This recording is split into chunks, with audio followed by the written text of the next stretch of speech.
Here's how I made my first $10,000 as a freelance web developer selling websites. Now, when I started, I did it a certain way. I'm going to give it to you. Today, I use a different method. So I'm going to share with you two different methods. One from when I started with zero experience and one that we're using right now to build freelancing careers and agencies. So why am I qualified to talk about this? I've been doing this since 2008. And I've been making websites since I was 16 years old, which is, I don't want to tell you when, but it's significantly before 2008. So I'm going to share with you the business model that I used back then and the business model that works now. Just so we're clear, the business model from back then also still works. You can actually go out and still do this. A lot of businesses run like this to this day. It's just not going to be as effective or efficient as what we use now. So business model number one, the original version, the OG. Back then, here's what I did to make my first $10,000 selling website development. Before I tell you, hit the subscribe button and the bell notification icon to support the channel and to,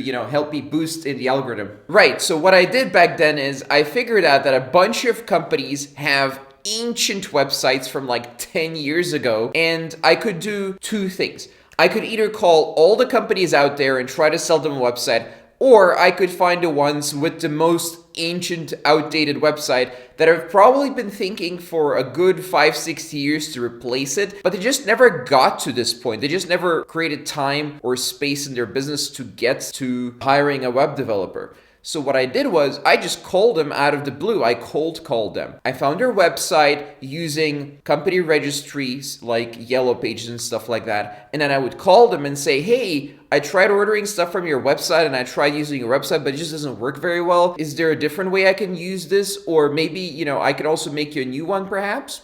I was very naive and new to business, so it seems a little bit silly, maybe slightly deceitful, but it was just a way to get my foot in the door. And then, of course, they knew it was still a sales call, was pretty obvious. And a lot of them said yes. I had something like 1 in 15 calls resulting in a sales meeting, and then 1 in 45 calls resulting in a sale, which is not bad if you do cold calling. Anyone who's done cold calling knows that these are good numbers. Why? Again, because I was very selective with who I called and with a very specific angle targeted towards those types of people with those types of websites that have specific needs. A lot of them wanted websites because they wanted to grow their business, but some of them, like roof workers back in the day, they didn't really need more business. They had as much work as they could handle. They were making about $200,000-$300,000 a year between 1 and 3-man operation. But what they needed was branding. What they needed was the right type of clients, right? So I figured out these types of leads need this, whereas these types of leads need something else. And I would adjust my sales calls based on what they needed. Now, all these lessons are completely applicable to today. Maybe not the same exact type of leads, maybe not even the same type of lead generation, but you could still use this. The way we do it today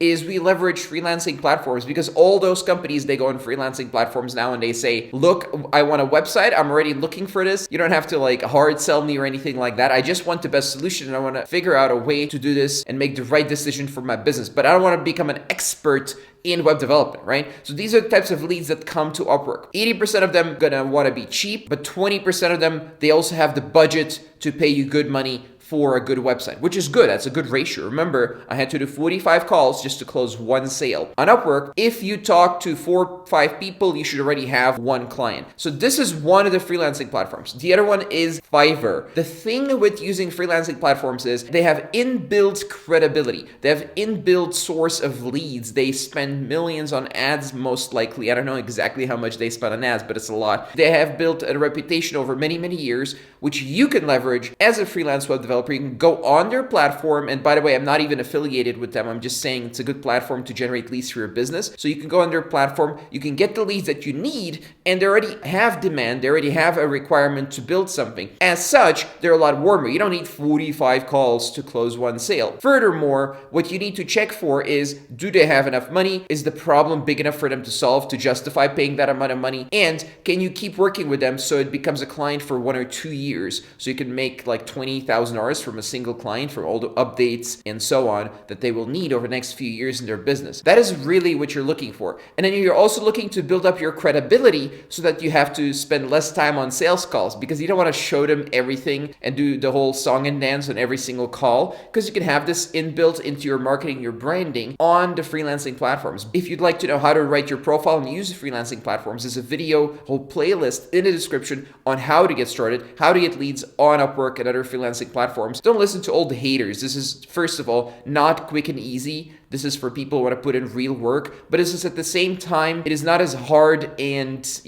terrible of a platform as people say. There's a lot of YouTubers who talk shit about platforms and they don't really know what they're talking about. They tested it out for like a week or two. We've been doing it for 6 years already. It works fantastically well. We have companies that generate $50,000, $60,000 per month just on Upwork alone. So no, it's not just for cheap clients. It's not just for like limited leads. If you use enough keywords and if you follow the other instructions that I have in the playlist below, you're actually going to be able to perform much better, most likely, on the platforms than the average freelancer. So do check them out. Even if you're a complete beginner, I highly recommend that you do try out the freelancing platforms. So even though I don't necessarily, I'm not affiliated with them, I'm not the one who's going to profit from this, from you going on the freelancing platforms, it is in your best interest, and as such, in my best interest, to tell you that yes, the freelancing platforms are the #1 best source for beginners to get started with freelance web development. And if you're intermediate or advanced, they're still good, but there's other lead generation processes available. So check out businessmeta.com if you're interested in finding out about that, because we have a whole method to create agencies and scale them to 7 figures to sell them. So if you're interested in that, if you're more advanced, then check out businessmeta.com. So that's what I have for you today. See you in the next video. The link is in the description. Thank you for your time. And if you have any comments, do leave them below, because I do respond to the best ones.